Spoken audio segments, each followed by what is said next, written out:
स्वागत है आप सभी का एक बार फिर से ज्योग्राफी विद रहमान सर के यूट्यूब चैनल पर। और हमने यूरोप बता दिया, एशिया बता दिया, अब हम आए हैं उत्तरी अमेरिका महाद्वीप पर। उत्तरी अमेरिका महाद्वीप के बारे में आज की इस वीडियो में हम बात करेंगे। उत्तरी अमेरिका के प्रमुख देशों को पढ़ेंगे हम, और इसके कुछ पर्वत, पठार, नदियाँ, मैदान वगैरह जो भी है उनके बारे में हम बात करेंगे। कुछ सागर है, द्वीप है, उनके बारे में हम बात करेंगे। तो सबसे पहले देखिए, उत्तरी अमेरिका में सबसे बड़ा जो देश है और विश्व का दूसरा सबसे बड़ा देश है वो है कनाडा। ये कनाडा दिख रहा होगा आपको, दिखाई दे रहा है कनाडा।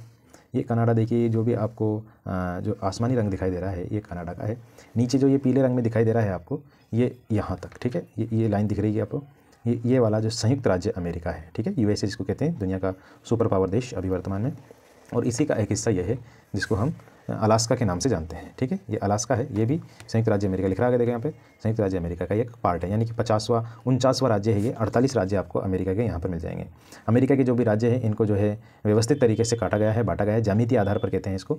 आप कनाडा में भी इस तरीके से देख सकते हैं। हमारे यहाँ पर ऐसी स्थिति नहीं है, हमारे यहाँ पर राज्यों की स्थिति ऐसी नहीं है। हमारे यहाँ पर राज्य जाति आधार पर, भाषाओं के आधार पर बांटे गए हैं। जहाँ तक जो भाषा बोलने वाले लोग हैं वहाँ तक राज्यों की सीमाएँ बंधी हुई है। हमारे यहाँ पर ऐसा नहीं है, लेकिन देखा जाए तो उत्तरी अमेरिका, कनाडा वगैरह में ये व्यवस्थाएं हैं।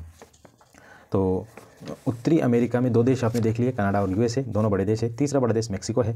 फिर उसके बाद छोटे छोटे देश और द्वीप यहाँ पे मिलेंगे आपको। यहाँ पे आपको ग्वाटेमाला दिखेगा, एल सल्वाडोर और होंडुरास, बेलीज़, निकारागुआ, कोस्टारिका, और ये इंपॉर्टेंट देश पनामा है। पनामा की राजधानी पनामा सिटी मिलेगी आपको। कोस्टारिका की सैन जोस है, निकारागुआ की मानागुआ, ये राजधानी, स्टार जो लग रहा है ये राजधानी है इसकी, ठीक है। होंडुरास की टेगुसिगल्पा मिलेगी आपको, और ग्वाटेमाला की जो है आपको ग्वाटेमाला सिटी मिलेगी। इस तरीके से ये राजधानियाँ हैं, ठीक है। मेक्सिको सिटी, मेक्सिको की राजधानी ये रही। इसके बाद हवाना, क्यूबा की राजधानी है। बहामास, नसाउ, इसकी राजधानी ये है। फ्लोरिडा, ये देश नहीं है, ये अमेरिका का एक प्रायद्वीप है, ठीक है। इसमें इंपॉर्टेंट एक बर्मुडा है, इसको आप याद रखेंगे, बर्मुडा द्वीप है। यहाँ बर्मुडा ट्रायंगल के बारे में आपने नहीं सुना है, अगर सुना है तो मुझे ज़रूर कमेंट में बताइए। कि नहीं सुना है तो बर्मुडा ट्रायंगल पे इसकी वीडियो देखो आप यूट्यूब पे, आपको बहुत सारी बर्मुडा ट्रायंगल जादुई चीज़ें यहाँ पर है। जितने भी हवाई जहाज़ वगैरह जाते हैं उन सभी को ये अपने घर में ले लेगा। इसके ऊपर मैं एक अलग सी वीडियो बनाऊँगा, उसके बारे में आपको बताएंगे ऐसा क्यों होता है। सार्गेसो सागर के बारे में आपने सुना होगा, ये वनस्पति विश्व का एकमात्र ऐसा सागर है जिसके चारों ओर पानी है। विश्व का एकमात्र ऐसा सागर है इसके चारों ओर पानी। बाकी जितने भी सागर है उसके कहीं ना कहीं चारों तरफ स्थल जरूर होता है। चारों ओर नहीं तो कम से कम 2 और 3 और 1 और तो स्थल होता है, लेकिन इसके चारों ओर पानी ही पानी है। अटलांटिक महासागर के अंदर है। हैती, जमैका आपको पता है, हुसैन बोल्ट आपने नाम सुना होगा, क्रिस गेल का नाम सुना होगा आपने क्रिकेट में, उन सभी ये पूरा जो द्वीप समूह है ये वेस्ट इंडीज़ कहलाता है, ठीक है। इसको वेस्ट इंडीज़ कहते हैं अपन। वेस्ट इंडीज़ कोई एक देश नहीं है, वेस्ट इंडीज़ ये पूरे द्वीपों के समूह को कहते हैं। सान जुआन है, डोमिनिक रिपब्लिक है, देखिए ये लिख रहा है वेस्ट इंडीज़, ठीक है ना। हाँ, तो ये किंगस्टन जमैका की राजधानी है। तो ये उत्तरी अमेरिका के कुछ देश है। एक और देश है इस नक्शे में नहीं दे रखा, वो उसको कहते हैं हम हवाई द्वीप, जो इधर जा कर के प्रशांत महासागर के अंदर है।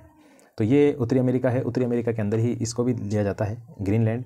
भौगोलिक रूप से ये उत्तरी अमेरिका का भाग है, लेकिन राजनीतिक रूप से ये डेनमार्क के अंदर में है, ठीक है। डेनमार्क का इस पर शासन है। आइसलैंड तो यूरोप का ही है, ठीक है। डेनमार्क यानी कि यूरोपीय देश है, जो अपन ने देखा था, डेनमार्क, फिनलैंड वगैरह, नॉर्वे आसपास, ये सारी चीज़ें। नेक्स्ट हम देखेंगे इसमें कि उत्तरी अमेरिका के आसपास कौन से सागर या महासागर है। सबसे पहले यहाँ पे देखेंगे हमें प्रशांत महासागर की स्थिति है उत्तरी अमेरिका के पश्चिम में, ठीक है। प्रशांत महासागर है। प्रशांत महासागर के बाद कुछ इंपॉर्टेंट सागर देखिए, यहाँ पे ये कोरे कोकिम की खाड़ी है, ब्रिटलैंड की खाड़ी है, ये इंपॉर्टेंट नहीं है, लेकिन अलास्का की खाड़ी सबसे इंपॉर्टेंट है, ठीक है। अलास्का की खाड़ी इंपॉर्टेंट हो जाती है। नेक्स्ट जो है ये हिकॉट जलसंधि, इसके अलावा ये अलेक्जेंडर और की पिलागो, ये नहीं देखना आपको, ये हिकॉट जलसंधि आप देखना है आपको। और ये इवान डी फूका बहुत इंपॉर्टेंट है, ये जुआन डी फूका है ये जलसंधि भी है। और एक इम्पोर्टेंट चीज़ भी है, मैं आपको बाद में बताऊंगा इसको। जुआन डी फूका ज्वालामुखी है, इसलिए सैन फ्रांसिस्को, लॉस एंजलिस, इनकी स्थिति आपको याद रखना चाहिए, मैप में पूछी जाती है, मैं इसलिए आपको बता रहा हूँ। San Francisco, California, Los Angeles, San Diego, और इसके अलावा ये कैलिफोर्निया की खाड़ी है, इनको आप याद रखना चाहिए। ये सब चीज़ें आपको याद होनी चाहिए, ठीक है। इसके बाद ये काम्पेश की खाड़ी है, ये मेक्सिको की खाड़ी है, युकाटन चैनल, ये सब आपको याद होना चाहिए। कैरिबियन सागर है, ठीक है, इसीलिए वेस्ट इंडीज़ की टीम को कैरिबियाई टीम भी कहते हैं, ठीक है। ये फ्लोरिडा जलसंधि है। और इसके बाद ये सार्गेसो सागर मैंने अभी आपको बताया। यहाँ पे आपको कुछ इंपॉर्टेंट राज्य मिलेंगे। राज्यों की बात अभी थोड़ी देर बात करेंगे हम। कुछ झीलों की बात करते हैं। विश्व की 5 महान झीलें हैं जिसको ग्रेट लेक्स बोलते हैं। सुपीरियर झील है, मिशिगन झील है, ह्यूरन, इरी और ओंटारियो, 5 इंपॉर्टेंट झीलें हैं। इनका क्रम भी याद रखिएगा, पश्चिम से पूर्व, सुपीरियर, मिशिगन, ह्यूरन, इरी और ओंटारियो, ठीक है। इसके बाद यहाँ पे देखेंगे सेंट लॉरेंस की खाड़ी है, इंपॉर्टेंट है सेंट लॉरेंस की खाड़ी। और इसके बाद न्यू फाउंडलैंड तट, ये भी इंपॉर्टेंट है, इसकी बात करेंगे अभी। हडसन की खाड़ी के बीच में जेम्स की खाड़ी है, ये भी आप याद रखेंगे। हडसन की जलसंधि आप याद रखेंगे, डेविस जलसंधि आप याद रखेंगे। ये बेफिन की खाड़ी इंपॉर्टेंट है, ठीक है। और अंडमान की खाड़ी क्या है, अमंडसन की खाड़ी, सॉरी अमंडसन की खाड़ी और मैकेंजी खाड़ी, मैकेंजी नदी जाती है यहाँ से, मैकेंजी की खाड़ी, तो ये इंपॉर्टेंट है। इसके अलावा कुछ द्वीप है, ये बेफिन द्वीप आपको याद रखना पड़ेगा, पूछा जाता है। विक्टोरिया द्वीप भी पूछा जाता है, और इंपॉर्टेंट द्वीप नहीं, ये एल्मीरिया द्वीप है, रहा एक ही ब्यूफोर्ट सागर, ये इंपॉर्टेंट है। ब्यूफोर्ट सागर ये उत्तर आर्कटिक महासागर में जो है स्थित है। बेरिंग जलसंधि तो आपको पता ही होगी, एशिया और अमेरिका को अलग करती है, ठीक है। नॉर्दर्न साउंड एक इंपॉर्टेंट है। अब हम देखते हैं कुछ इंपॉर्टेंट क्षेत्र जो पूछे जाते हैं परीक्षा में। ये देखिए ब्रिटिश कोलंबिया, इसके बारे में पूछा गया है। सिएटल बंदरगाह है, बहुत इंपॉर्टेंट है। और इसके अलावा ओंटारियो पूछा जाता है, मैनिटोबा, सस्केचुआन, सब इंपॉर्टेंट है। ये कनाडा में तांबा क्षेत्र है। ये क्यूबेक इंपॉर्टेंट है। मॉन्ट्रियल ओजोन परत के बारे में पूछा गया होगा, यहाँ मॉन्ट्रियल है, ठीक है, पूछा जा सकता है। मॉन्ट्रियल कहाँ है, लेब्राडोर आपने सुना होगा मछली पकड़ने के लिए, ये लेब्राडोर है। न्यू फाउंडलैंड तट, लेब्राडोर की जलधारा आपने पढ़ी होगी, न्यू फाउंडलैंड, ये दोनों यहीं पर स्थित है। ग्रांड बैंक देखिए लिख रखा है मैंने, मत्स्य उत्पादन के लिए इंपॉर्टेंट है। और इसके अलावा आगे देखते हैं हम, ये हेलीफैक्स बंदरगाह है, ये भी इंपॉर्टेंट है। डेट्रॉइट, शिकागो बहुत इंपॉर्टेंट है। नेब्रास्का, डेकोटा, मोंटाना, मिनेसोटा बहुत इंपॉर्टेंट है ये भाई।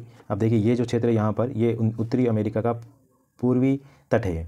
यहाँ पर बहुत इंपॉर्टेंट सिटी है, देश है, राज्य है, जगह है। ये वाशिंगटन डीसी अमेरिका की राजधानी है। कनेक्टिकट बंदरगाह है, न्यूयॉर्क है, न्यू जर्सी है, फिलाडेल्फिया है, मैसाचुसेट्स है, ये सब पढ़ेंगे आप इसको कार उत्पादन के लिए। डेट्रॉइट, ओटावा ये इंपॉर्टेंट है, कनाडा में है ये। और यहाँ पर आप कैरोलिना पढ़ेंगे, Georgia, Alabama, Mississippi, Louisiana, Florida, ये सब आप पढ़ेंगे जब आप उत्तरी अमेरिका के खनिज संसाधनों को पढ़ेंगे। और नदियों को पढ़ेंगे तो ये ओहियो ये नदी है, ये टेनेसी नदी है, टेनेसी नदी घाटी परियोजना, इसी के आधार पर दामोदर नदी घाटी परियोजना को बनाया गया था हमारे यहाँ पर। ये अरकनसास नदी है, रेड नदी है, और रियो ग्रांडे नदी है यहाँ पर। ये मिसिसिपी और मिसौरी दोनों नदियाँ यहाँ पर आकर के मिलती है, और मिसिसिपी का मुहाना यहाँ बनता है, मैक्सिको खाड़ी में गिर जाती है, ठीक है। फ्लोरिडा जलसंधि ये है।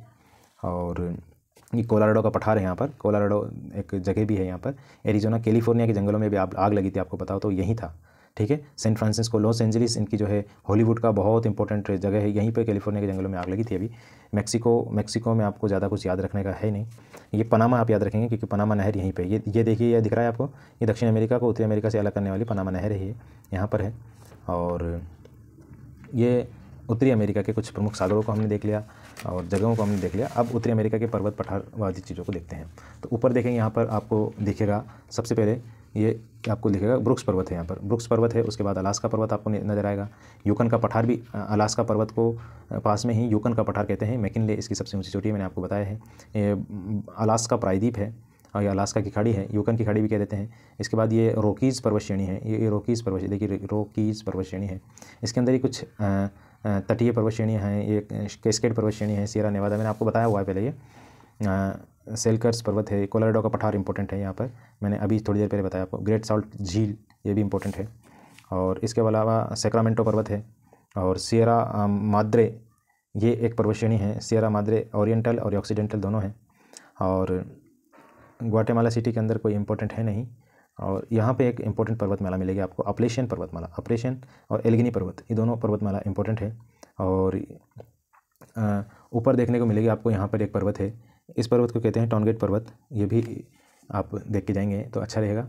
बाकी कोई पर्वत श्रेणी है नहीं इंपॉर्टेंट। कुछ झीलें हैं, इन झीलों के बारे में कई बार पूछा जाता है। ग्रेट बियर झील, इसके बाद ग्रेट स्लेव झील, अथावास्का है, रेंडियर झील है, विनिपेग झील है, मैनिटोबा झील है, ये कनाडा में है सभी झीलें, ठीक है ना।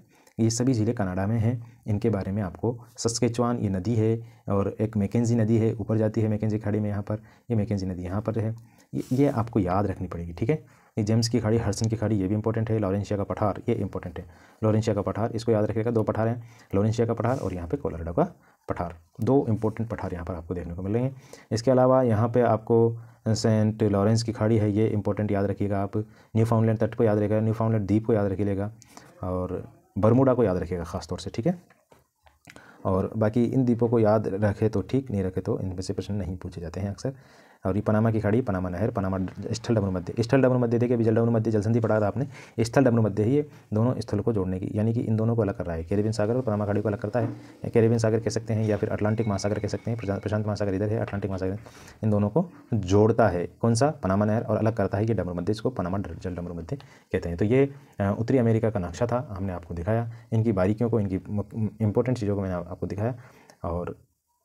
उम्मीद है आपको बहुत कुछ समझ में आया होगा।